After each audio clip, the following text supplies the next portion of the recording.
Hi again, everyone. Mark Rogers TV, the voice of college football, streaming live on a Sunday afternoon, talking USC football with Drew Krinsky. You can catch him on Trojan Insider.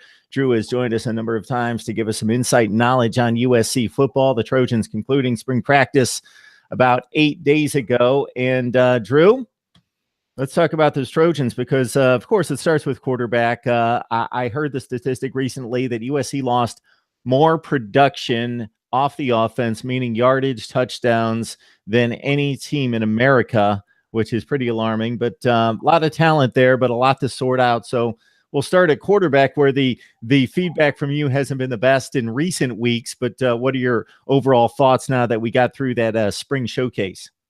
Yeah, I mean, there were signs of improvement. I thought Jack Sears and Matt Fink kind of learned how to control the offense towards the end, kind of were able to get drives going, whereas week one, they weren't even throwing the ball to receivers. But nonetheless, I'm not confident that either of these guys are going to be starting, and I'm pretty confident that JT Daniels, who will be coming in the summer, I think he'll start. I mean, he had a great time at Modern Day. Obviously well-known, five-star, him reclassifying.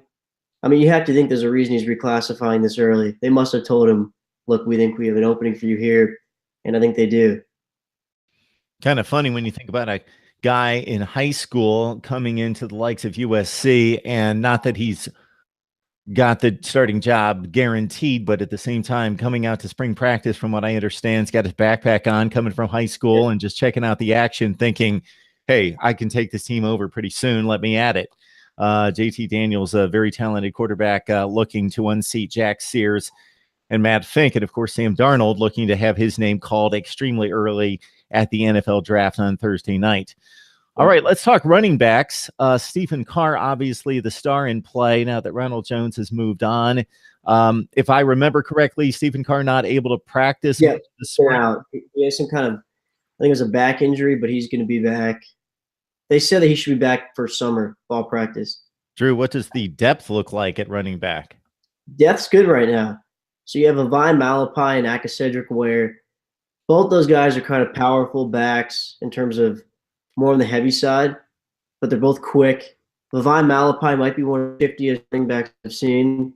His ability to break tackles, evade defenders, is that's really where he's making his money. And Akacedric Ware is just kind of your tough guy, count it down the middle. And he had a really good spring. Both those guys did. Getting the personnel breakdown on USC football after the Trojans concluded spring practice with their spring showcase.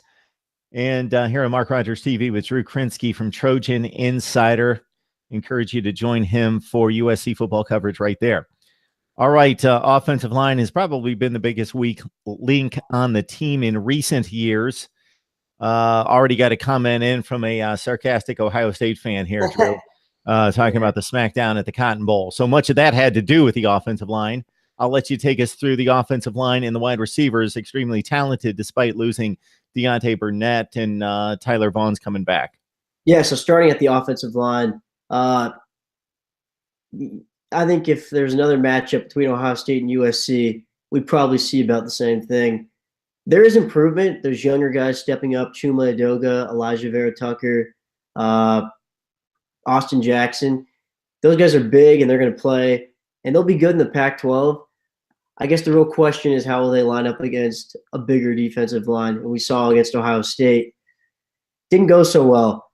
So now Neil Callaway's working hard. He's the offensive line coach. But they also have Tim Drevno, who they're saying is just working with the running backs, but he's an offensive line guy. I wouldn't be surprised if he steps in and helps with the offensive line too a little bit. So that should help. All right, talking USC football, looking at the wide receivers, always a glamorous position with the Trojans. How do we stack up there? I know that there's talent all over the place. Would love to get the rundown. If anything's changed since spring started, anybody emerged, just your thoughts about who we're going to see most of the time once the team hits the field against UNLV. Yeah, so you'll see Tyler Vaughn's, Michael Pittman. Those two guys were kind of standouts last year too. But one of the guys who's really made a stride in the right direction this season. He's always had speed, but his ability to catch the ball has been subpar up until this point. Velus Jones. He runs, I don't know, I think 4.4 time, super quick, but he had trouble last year catching the ball, and therefore they didn't play him a lot. This spring, he's torching everyone. He's catching the ball. That's something to look forward to. And then, of course, JT Daniels' teammate, who's coming in also with him in the summer, Amon-Ra St. Brown, brother of Equinemius St. Brown, who I think is one of the top wide receivers in the draft right now. He's coming in, so he'll make a huge difference. He'll probably play the slot, and just having him and JT possibly linking up would be huge. All right. How about that defense? The defense with quite a few players coming back. A standout unit last year, only got torched a couple times, and much of that had to do with the offense. I would think the Notre Dame game would be the one let down by the defense last year, and obviously the offense did nothing in the first half to help them out on the road. So your thoughts about USC's defense now that you've seen some practice time? Yeah, so let's just start defensive line. Defensive line is, you lose Rasheem Green, that's not going to help you, but you have younger guys stepping up. Jay Tufele, who was a freshman last year. Clay Helton said he might be one of the best defenders on this team right now. And then you have Caleb Tremblay, who's also, he's a grad. He just transferred in. He was from a community college. So he doesn't know the playbook yet, but they said he doesn't know the playbook, but he's just getting his body down there and going after the quarterback. So I think defensive line will definitely be a strong spot, as it has been in the past. And then I think secondary, if you talk about defensive backs, cornerbacks, you have Jack Jones and Biggie Marshall. Jack Jones hasn't been here this spring. He had some kind of disciplinary issue. But I think Jack Jones might be losing his spot. Jonathan Lockett, who has been off and on, he had concussion injuries last year. He actually an ACL injury too. He's really been the standout, I think, this spring of anyone. If I were to say who the MVP would be, I'd say Jonathan Lockett. He's making plays on guys who are 6'4". He's only 5'10", and he's going up there and he's knocking balls away from Michael Pittman, who's a really tall kid. I think he'll come in and make a huge impact for the Trojans. And then on safety, you lose Chris Hawkins, but you have Marvell Tell, and then Ikeli Ross, Bubba Bolden, Isaiah Polymouse, CJ Pollard. They have a lot of depth there. Younger guys, but a lot of dog mentality there. That's going to be a strong position as well. All right, talking up USC football with Drew Krinsky from Trojan Insider. Of course, the Trojans' most talented team in the Pac-12 South division, not necessarily at a place with a roster based on the losses, trying to figure out the quarterback situation. Stephen Carr having to merge at running back and be more of a workhorse this year. That's really talked about amongst the elite for 2018. I think the thought process is more 19 and beyond. But Drew, I think my thought process is that, yeah, this team may lose a couple games during the season, but I can't see them losing the South.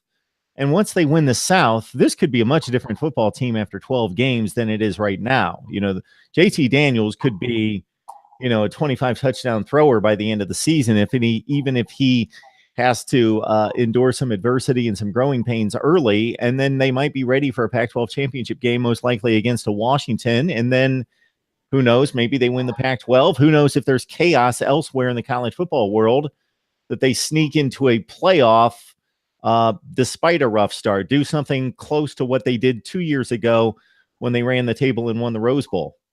Yeah, I think we could end up in the Rose Bowl. You know, I projected probably 9-3. I think the Texas game will be difficult. Obviously, Notre Dame could be tough too. And then Stanford's always a tough game. But I think they have the talent this year. It really depends how JT does. He could definitely have growing pains early. But if he gets comfortable, it's going to be a real scary sight. Yeah, I know that I have a ton of respect for USC. I analyze the schedules each and every offseason and rank them 1 through 68. That's all the Power Fives plus the major independents. And USC always knocks out 2 of those difficult Power 5 games. Of course, they played Notre Dame. Then they don't shy away thinking, okay, we got Notre Dame. We're good to go. Like a lot of schools, like most of the schools in the Power 5, hey, that would be enough. Notre Dame's our marquee game.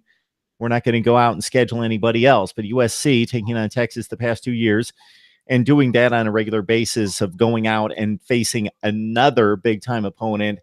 And then even the third game, like it was with Western Michigan, a team coming off a Cotton Bowl appearance last year, was the third non-conference thing. So 9 non-conference, and when you schedule that difficult in the non-conference, USC really with no weeks off. I know that they've got UNLV, and that by far the weakest opponent coming up. But much respect to USC from a guy that likes to see teams that schedule tough, and a guy that would like to see college football scheduling overhauled completely top to bottom and taken out of the hands of the particular programs. But all right, Drew, anything else with USC? Obviously, we are done with football pretty much from right now. The guys are going to lift weights and watch some film, but basically be on their own for a while. Then the skill position players and the individual units get together during the summer, without coaching directly there, and then they get together that first week of August after Pac-12 media days. But so I guess the most important things from here until the first week of August is stay out of trouble and don't get hurt. And as long as that happens, we're in pretty good shape. But anything that you're thinking about between now and then that would be of concern, or would be the thought of hope that particular unit, what's the big concern? Hope that unit and that unit's coaches really are thinking and scheming between now and the first week of August to try to figure things out. Yeah, so obviously you want to see the offensive line step up and have a better season, really. I think they're capable of that.